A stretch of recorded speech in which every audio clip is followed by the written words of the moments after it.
달 만이지만 꽤 오랜만에 뵙는 것 같군요. 네. 예.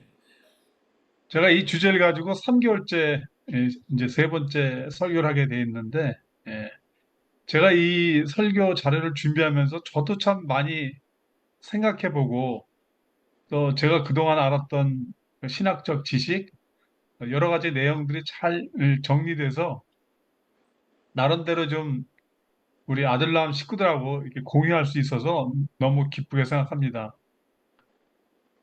그동안 어, 두 차례 제가 같이 은혜를 나눴는데 잠깐 앞서 나눈 것 중에서 중요한 거 몇 가지만 같이 함께 하고 진행하도록 하겠습니다.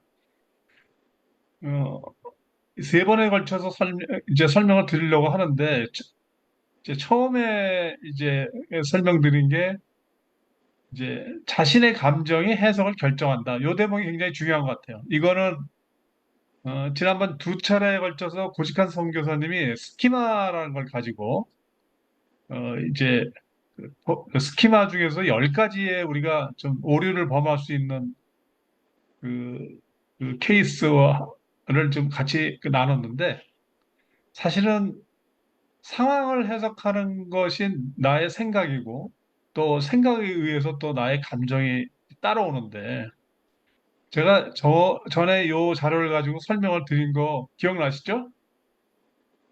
거리에 불황자가 있는데 남난 옷을 입고 있다. 그런 노인이 혼자서 소아주택 모퉁이에 서 있을 때 이거를 이제 누가 바라보냐, 어떻게 바라보냐에 따라서 해석이 이제 달라지는 케이스를 이제 제시하는 거죠. 죄의식 경우, 또 슬픔이 있는 경우, 두려움이 있는 경우는 좀 요 내용을 가만히 들여다보면은 노인에 대한 약간 부정적인 시각을 갖고 있는 걸 알 수가 있어요. 그러니까 그 자기 스키마 중에 고성에서의 10가지 우리가 흔히 범할 수 있는 오류들, 뭐 오로와 nothing. 그러니까 이게 뭐 무조건 전체 없는 거든가 모든 것이라든가 이렇게 이분법적으로 보는 것들이 이제 그 인지를 갖는데 좀 오류를 범할 수 있는 거라든가 또는 뭐 감정적 추론이라든가 또는 뭐 일반화 결국에 와서는 뭐, 10번째는 이제 내 탓으로 가잖아요. 뭐 그런 여러 가지 케이스가 있는데, 결국 이 스키마라는 거는 그 인식의 틀이거든요. 그러니까 내가 상황이나 사물을 또 타인을 바라볼 때 내가 어떻게 인식하느냐, 이게 대단히 중요한 것 같아요.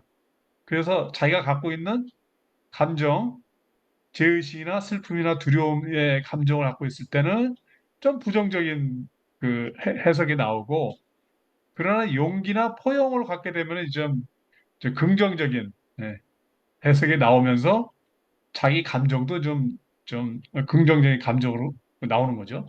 그래서 결국 자기의 감정이나 생각이 상황을 해석을 하는데 이게 결국 들여다보면은 누가 어떤 상황에 처하냐에 따라서 그 상황에 대한 해석이 달라지는데 결국 그 해석을 결정하는 거는 자기의 존재가 결정을 하고 감정은 존재의 어떤 상태를 좀 말하고 있는데, 이 5가지 케이스를 그 항상 그 스키마 10가지 기억하는 것처럼 이 5가지 케이스를 좀 잘 생각하고 곱씹어 보고 요걸 기억하면 굉장히 뭐 도움이 되실 것 같아요.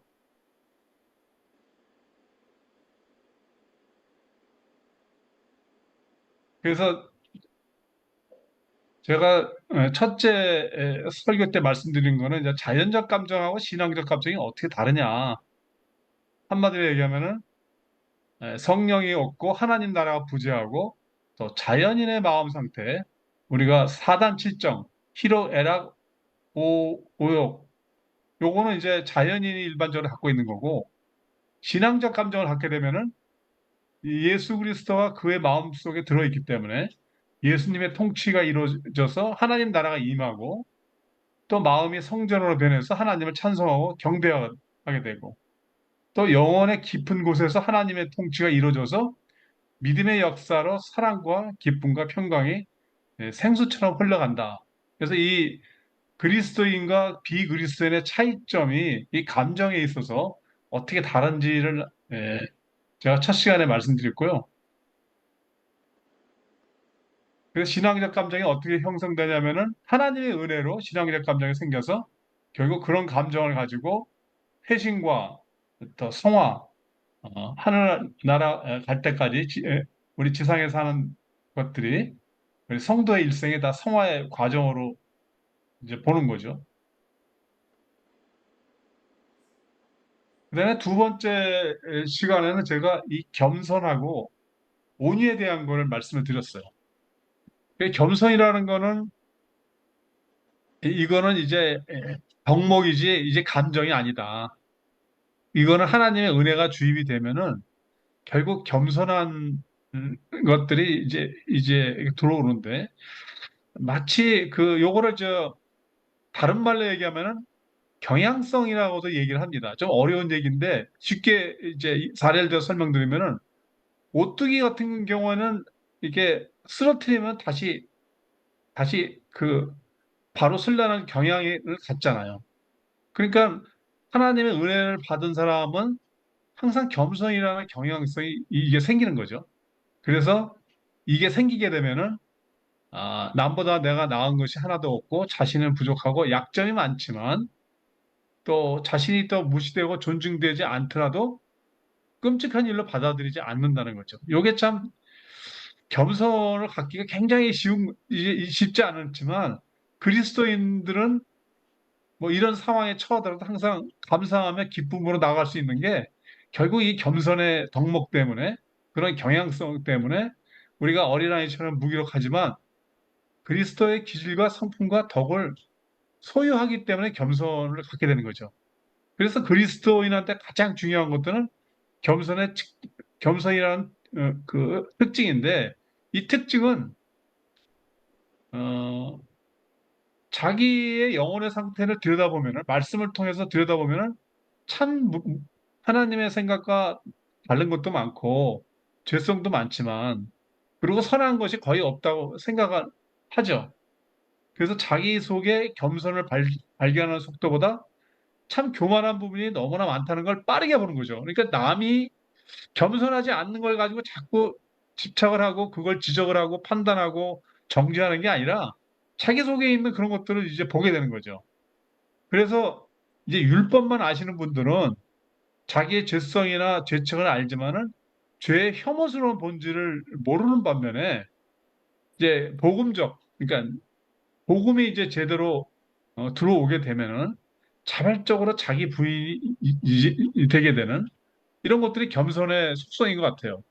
저도 사실은 예수님을 믿고 나서도 좀 교만한 부분이 참 많았었는데 그 나는 교만한데 왜 저런 성숙한 그리스도인들 보면 참 겸손하거든요.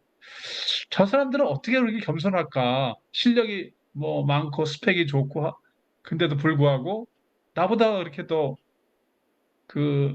겸손한 거 보면은 제가 참 했어요. 예. 근데 제가 신앙생활을 한, 한 몇십 년 하다 보니까 이제 겸손이라는 게 뭔지 좀 알 것 같아요.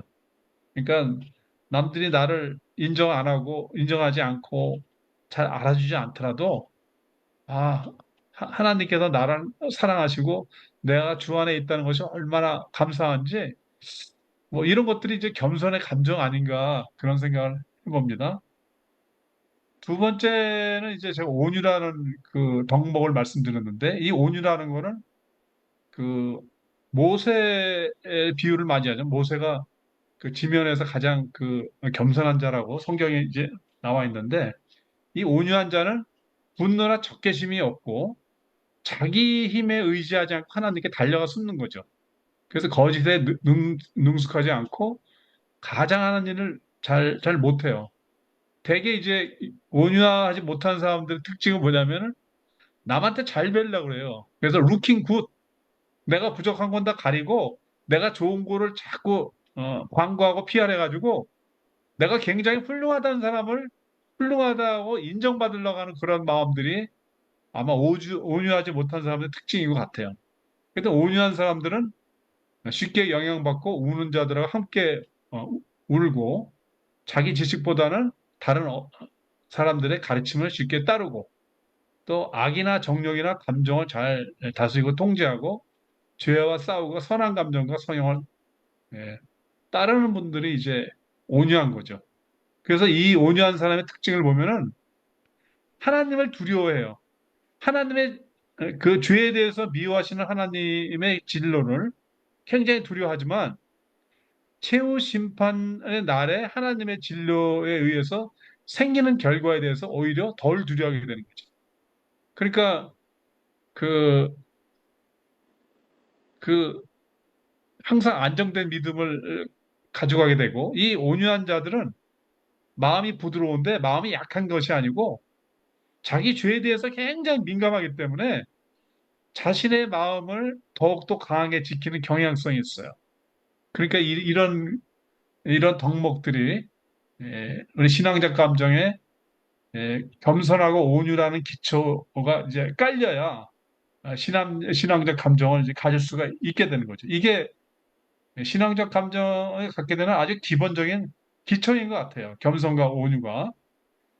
그래서 마지막으로 이제 덕목이 이제 사랑이라는 덕목이 나오는데 이 사랑이라는 게 참 우리가 가장 말을 많이 하지만 또 사랑이라는 것만큼 가장 잘 모르지, 잘 모르는 것 같처럼 제가 느껴지거든요. 그래서 뭐 어떤 문학이나 어떤 인류가 갖고 있는 모든 그 언어로 된 서적을 보면은 사랑이라는 단어가 엄청 많고 사실 제일 많은 단어인데 이 사랑이라는 게 근본으로 들어가면은 이 감정이 아니고 사랑이라는 거는 의지의 행위고 능력이고 결단이고 판단이고 약속이다. 이제 감정이 아니라는 거죠. 이 대목이 굉장히 중요합니다. 근데 결혼할 때는 두 배우자가 서로 선택하고 동시에 상호 선택에 대해서 당사자끼리 또 사랑을 결단하는 게 이제 이제 결혼인 거죠. 근데 이거에 반해서 또 자기 사랑이라는 용어가 나오면은 굉장히 이게 좀 혼란스러운. 그러니까 많은 사람들이 자기 사랑이 뭐냐고 물어보면은 뭐 너무나 다양하게 이해를 하고 있고 또 심리학자나 시인이나 문학가들도 혼용해서 많이 쓰기 때문에 이거가 굉장히 또 혼란스러운 용어 중에 하나예요. 그 중에 그 이유 중에 하나가 존 캘빈이라는 사람이 자기 사랑을 패스트라고 하는 전염병으로까지 예, 불렀으니까 자기 사랑하면 안 되는 것 이렇게 이제 많이들 이해하는 경향이 있죠. 또 심리학자 프로이드는 자기 사랑은 자기 도취다. 그리고 리비도를 타인한테 돌리지 않고 자기한테 돌리기 때문에 자기 사랑을 많이 하면 할수록 타인 사랑이 적어지는 그러니까 상호 배타적인 관계로 이제 보는 거죠. 그러면 이제 질문은 뭐냐면은 다른 사람을 사랑하는 건 덕이지만 자기를 사랑하는 것은 이기적인가? 이 질문에 대해서 한번 곰곰이 한번 생각을 해봤어요. 저도 이 부분에 대해서 정말 엄청 고민을 많이 했어요. 그래서 제가 이 사랑장을 준비하면서 다음번에 설교 제목이 정해졌어요. 자기 사랑 이기적인가? 이게 설교 제목입니다. 그래서 이 부분에 대해서는 제가 좀 더 심도 있게 좀 준비를 해가지고 함께 은혜를 나누고자 할 계획이고, 그럼 성경에서 말하는 사랑은 뭐냐? 이웃을 내 몸처럼 사랑하라는 거죠. 근데 자기 사랑하고 이웃 사랑은 상호 배타적이 아니죠. 프로이드하고 전혀 반대죠. 나의 이웃을 인간으로 사랑하는 것이 덕이라고 그러면은 나 자신을 사랑하는 것도 미덕이라는 거죠. 여기서 더 이제 아주 흥미로운 개념이 아주 이게 진짜 중요한 개념이 대개 보면 사랑의 반대는 뭐 싫어하는 것, 미움 이렇게 생각하는데 사랑의 반대는 두려움이에요. 그러니까 두려움이 있기 때문에 자꾸 이제 불안해하고 초조해하고 또 우울증까지 가는데 결국 이 두려움은 하나님과의 관계가 끊어지고 자신이 하나님의 사랑을 받고 있다고 잘 못 느끼고 또 하나님이 자신을 사랑하고 있다는 것을 제대로 확신이 없기 때문에 이 두려움이 생기거든요. 그래서 중요한 거는 사랑의 반대는 미움이 아니고 두려움이다. 요거를 반드시 기억을 하셔야 됩니다. 그러니까 우울증 걸리는 것도 제가 볼 때는 자기 세계에 워낙 갇혀 있기 때문에 이제 자기 자신이 뭐 하는 것보다 잘 안 되고 또 미래가 불투명하고 그러니까 세상이 두렵고 또 친구들하고 비교해 보니까 자기가 잘 안 돼. 그러면 사실 자기는 남들보다 더 못하다는 그 스스로의 어떤 자괴감, 무력감 뭐 이런 것들이 많이 들 때마다 불안과 초조와 또 두려움이 이제 깔려오거든요. 그래서 이 성경에서 말하는 그 사랑의 반대는 미움이 아니다. 왜? 원수도 사랑하라 그랬잖아요. 그러니까 성경에 나오는 인물들 중에 다윗과 그 사울을 보면은 사울이 그 따라다니면서 그 다윗을 죽이려고 그랬잖아요. 그때 다윗의 감정이 그 자기 장인을 미워하지 않았을까요? 그렇지만 하나님을 더 사랑하기 때문에 정말 하나님이 원하는 사랑을 자기 장인어른한테 끝까지 한 거죠. 그래서 중요한 거는 사랑의 반대는 미움이 아니라는 거. 사랑의 반대는 두려움이다. 이걸 반드시 기억을 하시면 좋을 것 같아요. 그래서 사랑이라는 게 모든 덕목 중에서 최고의 으뜸인데 참된 신앙의 본질은 거룩한 사랑에 존재한다. 그래서 모세 사랑은 율법 사랑인데 우리가 우리 자신을 사랑한 것처럼 이웃을 사랑하는 거고 예수님의 사랑은 그리스도가 우리를 사랑한 것처럼 이웃을 사랑하는 거고 성령님의 사랑은 성령님께서 성도의 영혼 속에 내주하면서 자신의 본질의 사랑을 성도한테 주는 거죠. 그래서 성도들의 마음이 사랑으로 충만한 건데 결국 성령 충만은 어떻게 보면 사랑 충만으로 이제 표현할 수도 있겠죠. 그래서 천국이라는 것은 사랑의 나라인 것처럼 천국으로 가는 길은 사랑의 길이다. 요 슬라이드는 그, 그 신학자의 글에서 제가 인용한 건데 이거는 너무너무 이제 중요한 내용이기 때문에 정리를 한번 해봤습니다. 그 다음에 자기 사랑은 과연 어떤 거냐? 잠깐 제 개념을 좀 설명드리면은 14세기 영성가 마이스터 에크하트라는 사람이 있어요. 이 사람의 쓴 글을 그대로 인용하면은 만일 그대가 그대 자신을 사랑한다면 그대는 모든 사람을 그대 자신을 사랑하듯 사랑할 것이다. 그대가 그대 자신보다도 다른 사람을 더 사랑한다면 그대는 정녕 그대 자신을 사랑하지 못할 거다.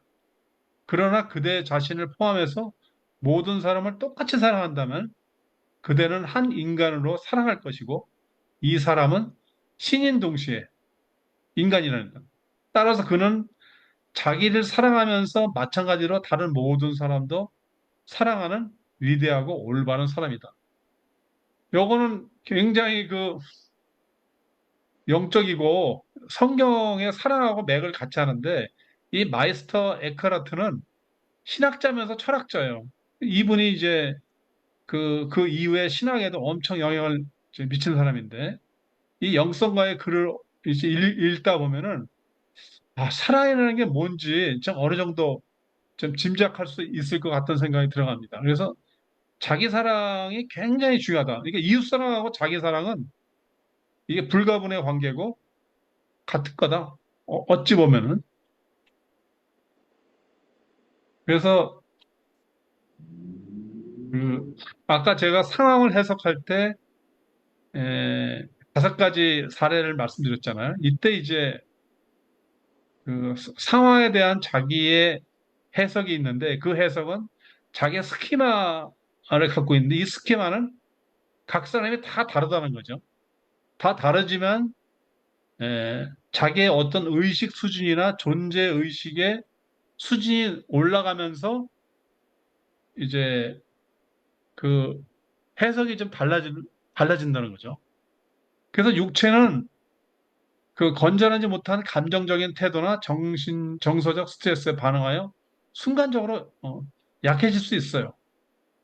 근데 정신적인 스트레스는 언제 오냐면은 우리한테 주어진 조건이나 상황에 저항하거나 도피할 때 이게 이제 이제 생존 기제 기조거든요.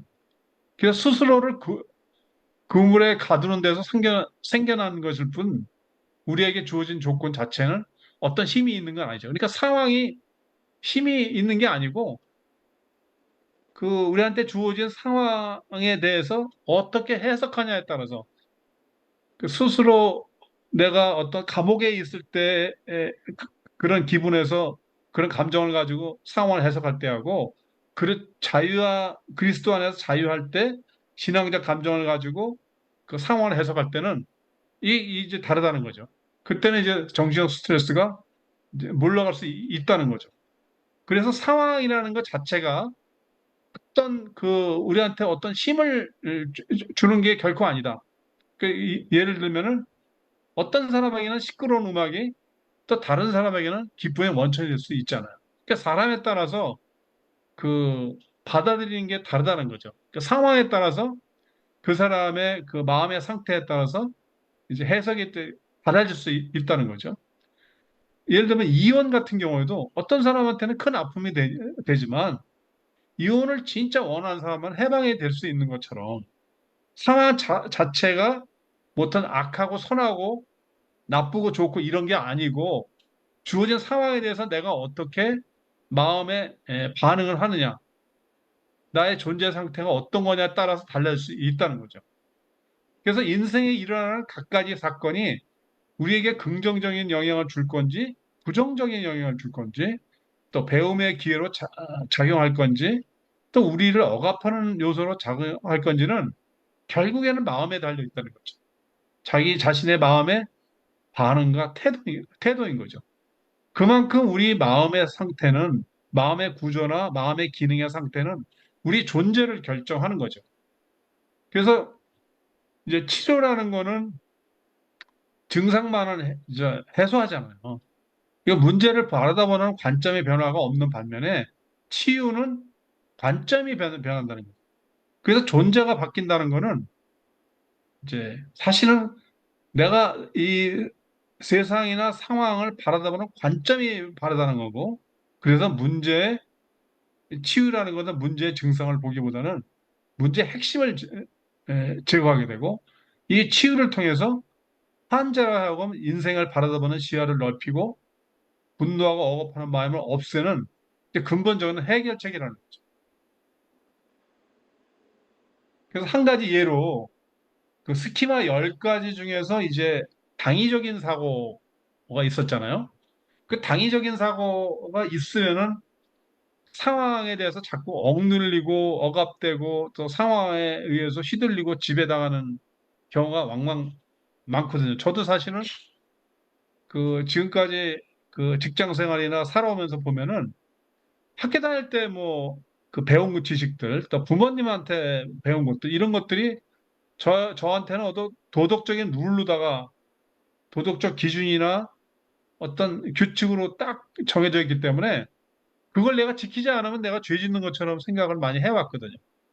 그래서 뭐 자식을 키우는 부모 입장에서 이거는 뭐 해야 된다. 부모로서 마땅히 해야 된다.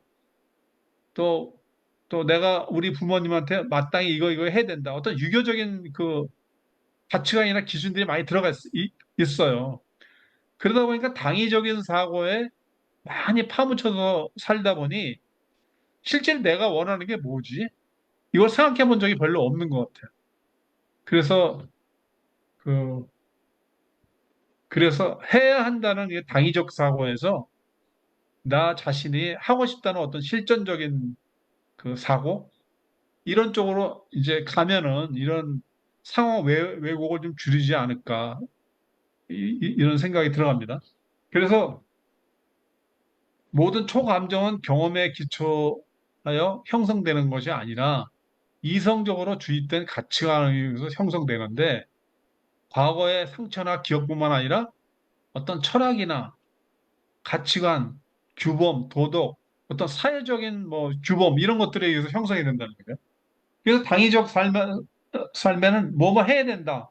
뭐 여자는 어떻게 되고 남자는 어떻게 되고 부모는 어떻게 해야 되고 이런 해야 된다는 것에서부터 좀 벗어나서 좀 자유한 삶을 이제 자유로운 어떤 영혼의 존재 뭐 이런 식으로 그래서 실존적인 삶에는 하고 싶다. 대신에 선택에 대한 책임도 진다. 이런 차원에서 나는 행복감을 느끼고 싶다. 하고 싶은 일. 나는 건강해질 수 있다. 현실적으로 할 수 있는 일.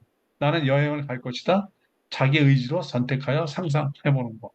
그래서 당위적인 사고로부터 해방이 되려고 그러면 뭐뭐 하고 싶다. 그래서 어떤 자유함을 얻어가지고 자기가 스스로 선택해서 책임지는 그런 것들도 이제 신앙적 감정을 갖는데 매우 필요한 요소라고 생각이 됩니다. 그래서 사랑하고 성령의 열매하고 이제 비교를 한 게 있는데 A.W. 토우저라는 신학자는 아닌데 신학을 안 한 사람이에요. 전혀 학교를 뭐 거의 다녀본 적이 없는 그러니까 정규 교육을 받지 않는 사람인데 A.W. 토우저는 그 영적인 직관력을 가지고 그 성경에 대한 그 것들을 많이 해석을 해놨어요. 근데 그분이 쓴 성령님 365에서 나오는 책 중에서 이제 사랑의 서로 다른 얼굴 하고 성령의 열매를 이렇게 연결시켜 놨어요. 이게 너무 저한테는 굉장히 이게 신선하게 다가왔어요. 성령의 첫 번째 열매가 희락 아닙니까? 기뻐하는 사랑이죠. 화평, 안식하는 사랑이죠. 오래 참음, 견디는 사랑이죠. 양선, 예의 바른 사랑이죠. 자비, 행동하는 사랑이죠. 충성, 상대방을 신뢰하지 않고서는 충성 못 하잖아요. 신뢰하는 사람. 온유는 양보하는 사람. 절제, 자기를 사랑하는 사람. 셀프 컨트롤, 자기 통제. 이런 것들이 이제 절제인데, 결국 이제 자기 사랑하는 사랑이 이제 절제라고 돼 있는데, 에, 이게 사랑의 여러 가지 얼굴이 이제 성령의 열매하고 연결되면서, 결국 하나님은 사랑이시잖아요. 그러니까, 이렇게 사랑이라는 덕목이 성령님하고도 이렇게 연관될 수 있습니다. 그래서 마지막으로 이제 신앙적 감정을 유지하기 위한 하나님 말씀을 보면은 그 사랑 안에는 두려움이 없고 온전한 사랑이 두려움을 내어 쫓나니 두려움에는 형벌이 있습니다. 두려워하는 자는 사랑 안에서 온전히 이루지 못하리라. 제가 이 성경 구절을 보면서 그 성경에 나오는 그 스토리 중에 어떤 사건 중에 떠오르는 게 있더라고요. 그, 그 예수님께서 물 위를 걸어오시는데 그 베드로를 보잖아요. 그래서 수제자인 베드로가 나도 한번 걸어보겠다고 그랬더니 처음에 걷잖아요. 걷는데 조금 지나고 나서 풍랑이 그냥 그 이니까 이 사람이 그 풍랑이 자기를 막 덮쳐오고 그것을 순간적으로 자기가 두려움이 생기니까 결국 물에 빠지잖아요. 그래서 이 그래서 결국 예수님에 대한 믿음이 순간적으로 떨어지고 또 예수님이 자신을 보호하고 동행하고 사랑한다는 것들이 이제 결여되다 보니까 이제 두려움에 빠져서 그런 일이 생기잖아요. 근데 우리도 뭐 일상생활 하거나 또는 대개 우리가 인간이 처해 있는 문제가 뭐 대개 가정 문제, 자녀 문제, 재물 그런 거 아니겠습니까? 그럴 때 이제 어떤 어려운 상황이 닥치더라도 현재 내가 경험하고 있는 것보다도 앞으로 그런 문제가 일어날 거야 하는 생각이 들어가면 더 힘들잖아요. 그러니까 그런 두려움이나 불안이나 이런 것들이 막 엄습할 때 과연 내가 하나님을 진정으로 사랑하는지 그 요한복음에 그런 이제 요한복음의 맨 마지막 챕터에 그런 얘기가 있잖아요. 예수님이 베드로한테 너 나를 진짜 사랑하느냐? 이걸 세 번 물어보잖아요. 결국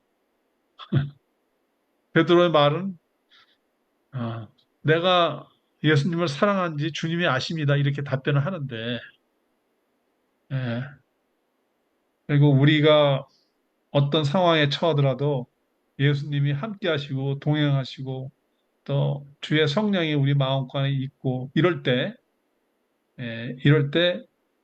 우리가 좀 불안하고 답답하고 되는 일 없고 그렇더라도 더욱더 하나님께 의지하고 사랑하고 내 안에 있는 불안이나 초조, 두려움 이런 거 다 떨쳐버리고 예수님한테만 의지한다 그러면은 신앙적 감정을 유지할 수 있지 않을까 하는 게 저의 고백입니다.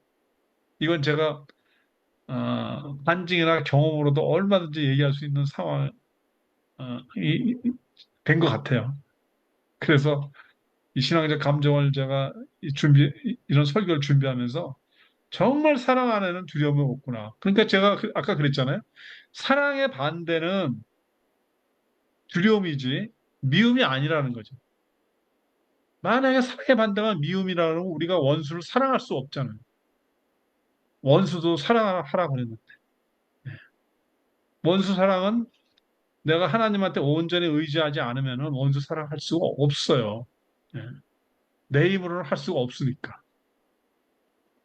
그다음에 이제 그두 번째 성경 구절을 보면은 나는 마음이 온유하고 겸손하니 나의 멍에를 메고 내게 배워라.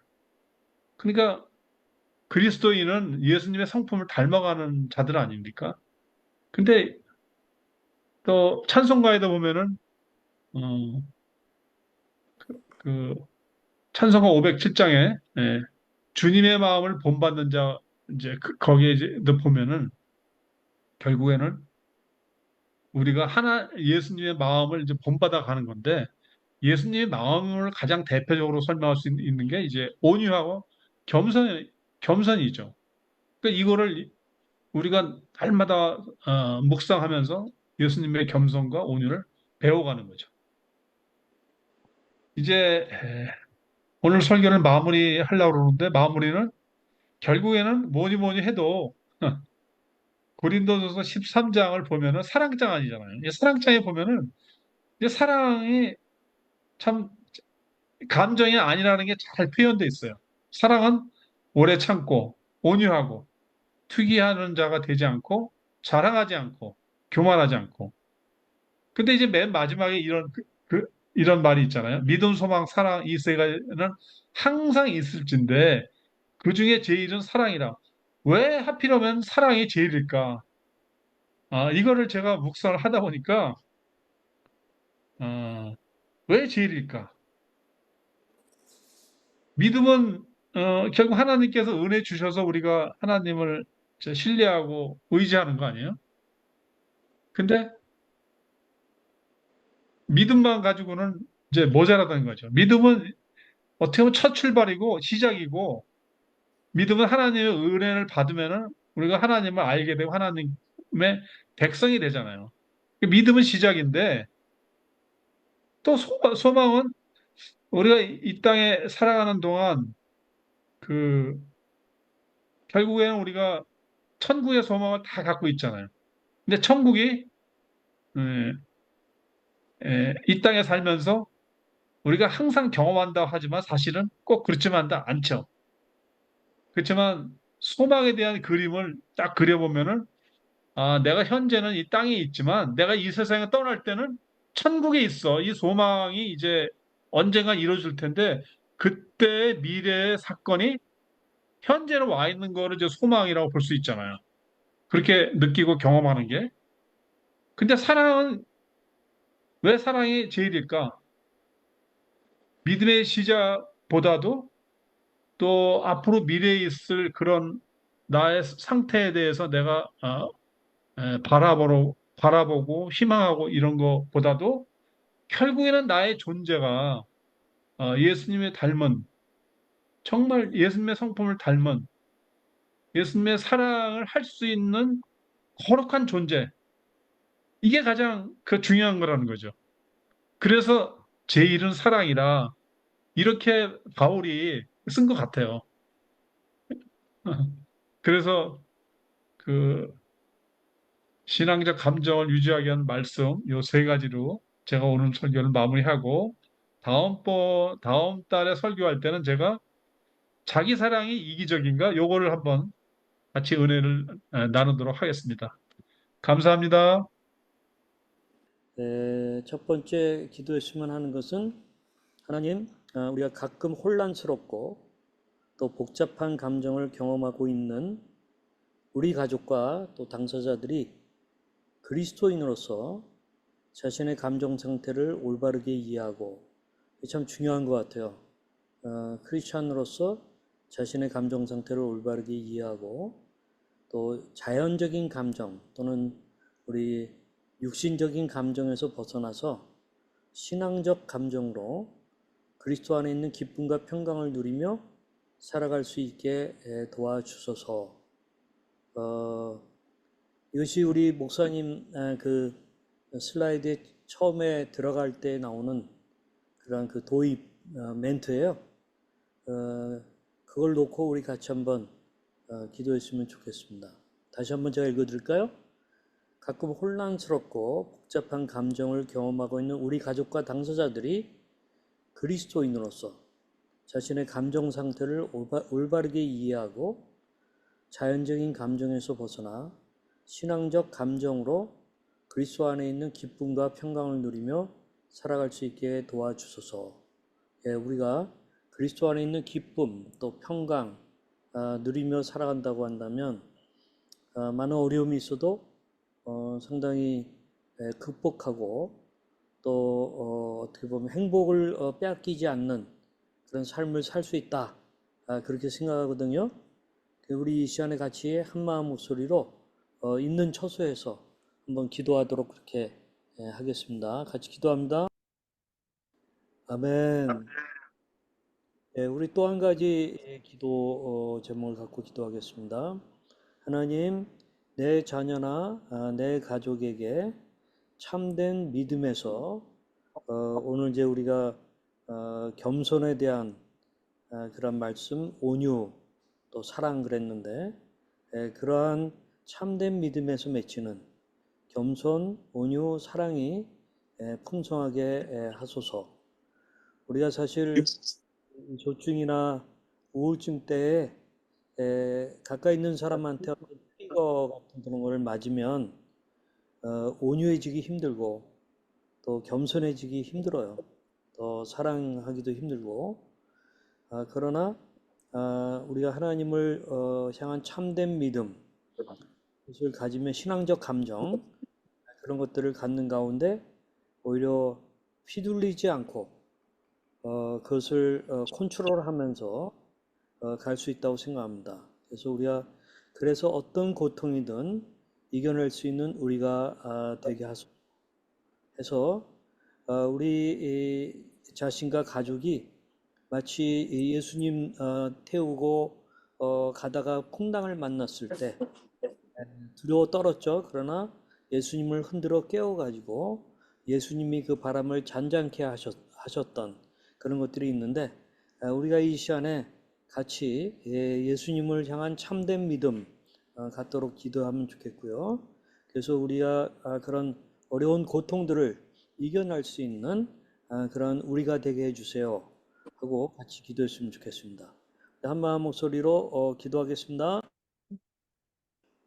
아버지 하나님, 우리가 하나님의 성령으로 거듭났지만 그 성령을 의지하지 못할 때가 많이 있고 또 성령의 검, 하나님의 말씀을 우리 마음속에 더욱더 깊이 받아들이지 못하는 그러한 일들로 말미암아 우리의 그 감정 상태가 육신적인 그러한 그 감정에 그대로 노출되어서 살아갈 때가 많이 있는 것을 보게 됩니다.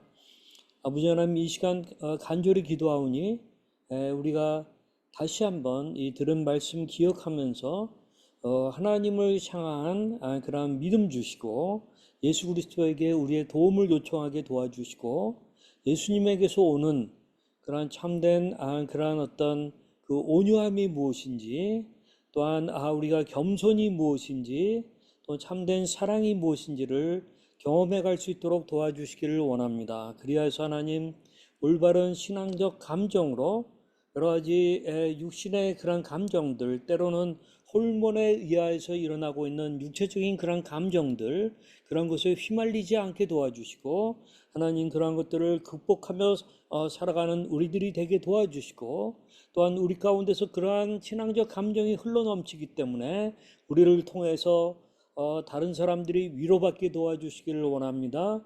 생명이 없는 자가 생명을 가질 수 있도록 도와주시기를 원합니다. 우리가 또한 그들을 사랑하는 그런 일들이 일어날 수 있도록 하나님 도와주시기를 간절히 바라고 기도합니다.